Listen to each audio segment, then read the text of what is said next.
Hi everyone, in this video let's look at how to navigate around chat in Gmail using a web browser on your laptop or computer. This will have a separate video for using chat on a mobile device. So I'm using Google Chrome because it's designed to seamlessly integrate with Google Workspace for Education apps. So as a reminder, we're using chat to send time-sensitive messages that are school-related and that need to be seen right away instead of texting each other from our personal phones. You can use the Google Chat app on your mobile phone because it is more secure than the native text apps that come with your phones. So we'll look at navigating the chat app on a mobile device in a different video. So moving on, in our last video, we covered adding chat to Gmail. So that's where I'm starting. I'm right in Gmail where we left off. You see a number bubble over here on either the Gmail or the chat app that indicates how many unread messages you have in each.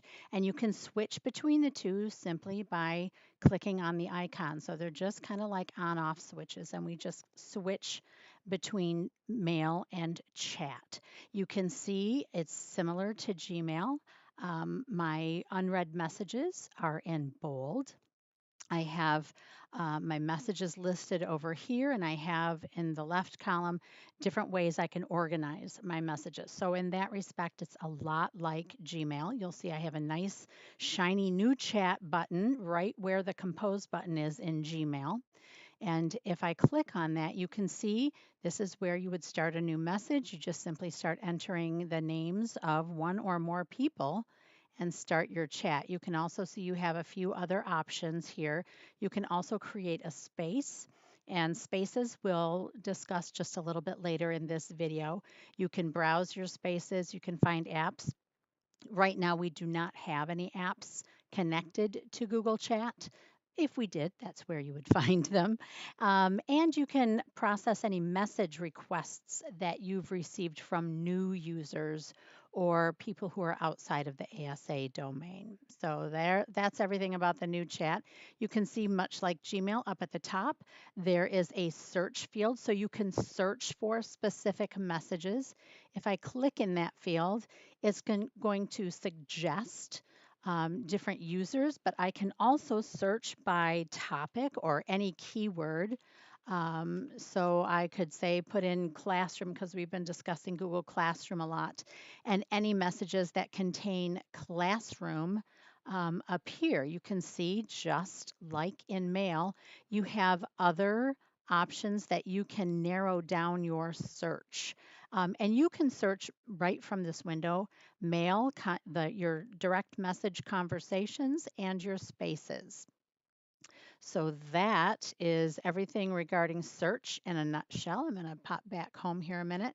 Moving on across the top here, you can see the shell is still Gmail. So I still have a lot of the same options. I still have that same uh, gear icon that we can change our settings in. But you'll notice when I click on it, it really the Gmail one. So again, to set the messages for chat and meet, you would have to click the chat and meet link over here. Okay, so I just wanted to point that out. So if you needed to change your settings, over here is something that we've not really used with Gmail, but it might be a little bit more important with chat. And you can mark yourself active or inactive. So there are some presets here that you can use. If it's on the automatic, it just automatically marks you as active. If you do not want to receive any chat messages for a while, you can mark yourself as do not disturb or set away. You can also set your own. There are some that are suggested, but you could create your own as well. And you can see with these, it will automatically set it for a certain time period, so you don't have to remember to go back and turn it back on. Or, like I said, you can create your own. So I just wanted to point that out as well. And of course, it's always good to know where you can find help. So help is in the same spot that it's in Gmail as well. So if you needed to get some help, just a quick look up how to do something, that's where you would find it. Okay, so let's move down here. Let's first of all go back to chat.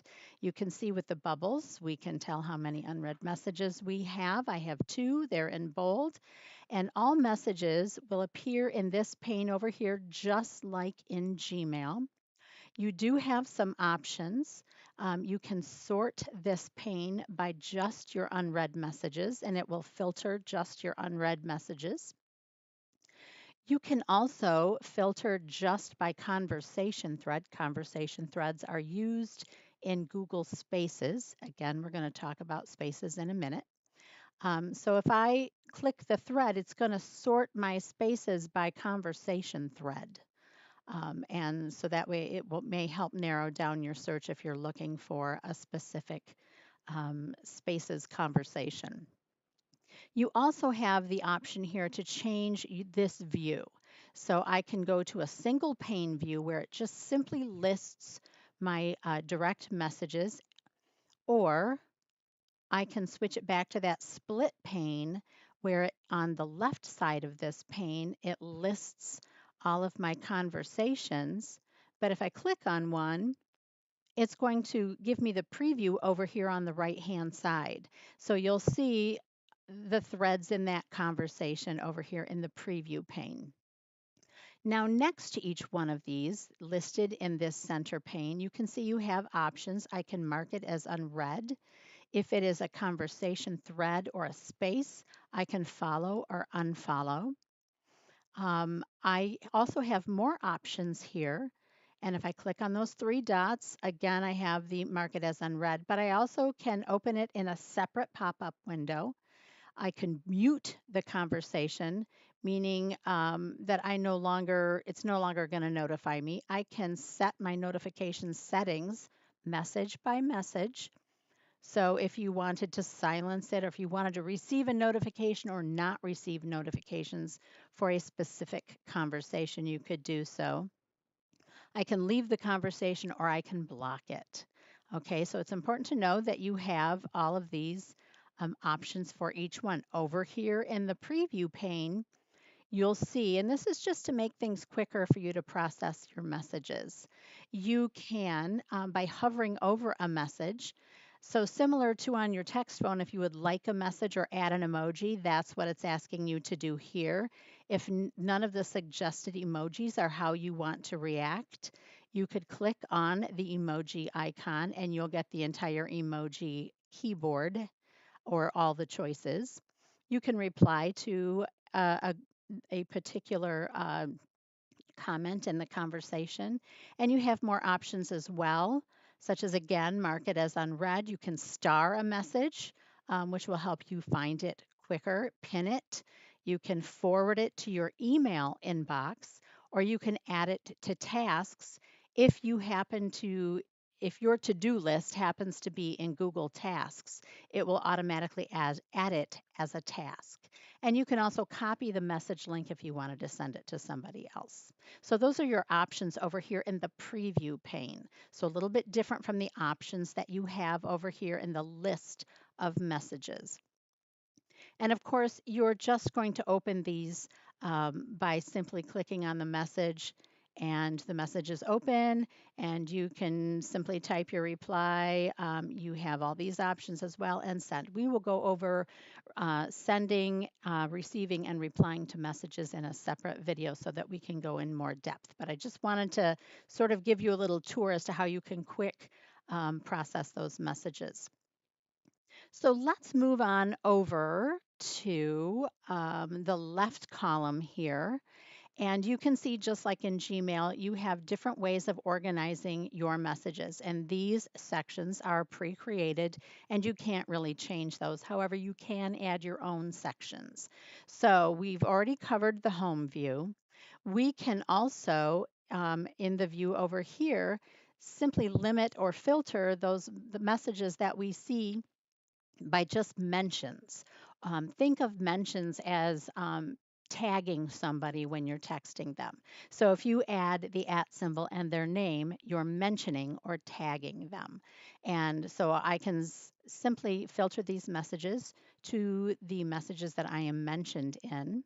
I can also simply bring up a list of those messages that I've starred. Remember, that was an option when we selected our messages, and in the preview pane, we could star a message. So these are messages I've starred. So that's basically what everything in the shortcuts section does. You'll see you have this option here for dragging and dropping. So you would like drag and drop a conversation over here, and then you would create your own section. So perhaps you're on the Advent or Lent committee. You might want to have a section just for that. So that's how you can create your own, think of them as folders, your own folder to organize your messages in. Moving down, we're going to take a look here at our direct message section. So basically, this is also listing all of our conversations, but it's listing them by sender or by a group of people in the chat. So if you wanted to respond to that thread, you could simply click on the sender. It's just another way to locate those messages easily. You can again see that any unread messages are still in bold over here. So I could just simply click on Ben's name and reply to his message. You can also see just one thing I want to point out. You'll notice there's a blue dot there next to Ben's name. That means that he is available. So I could have an active conversation with him right now. Also up here, you can toggle by unread messages. So I can just turn that toggle on and off. And you'll notice you have more actions over here. Those three dots, or the snowman as it's called, believe it or not, that is the technical name of it, always means there's more options. So you can create a new section. So it's another way besides dragging and dropping to create a new folder, so to speak, that you can organize your messages by. And these will allow you to rearrange those sections that you've created. So that's pretty much everything in the direct message section. So let's move down to spaces. So in spaces, first of all, let me tell you what a space is. Spaces are designed to be a place, think of them as chat rooms where people can collaborate on projects or with a specific group of people. And in addition to, let me just move down here and open a space. So in addition to just sharing chats, you can also share links or files. You can also assign people tasks. So and it creates like a little checkbox so they can check the box, check the task off when they have completed it.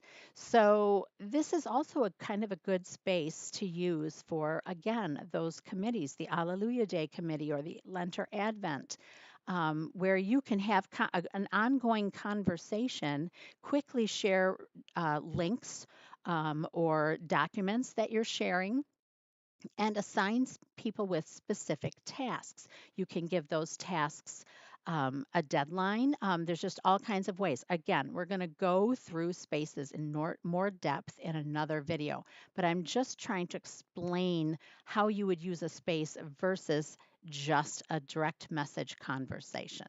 Okay. Now, also in spaces, this is where you're going to find those email groups that we use currently in email, such as all staff or upper campus teachers or lower campus teachers.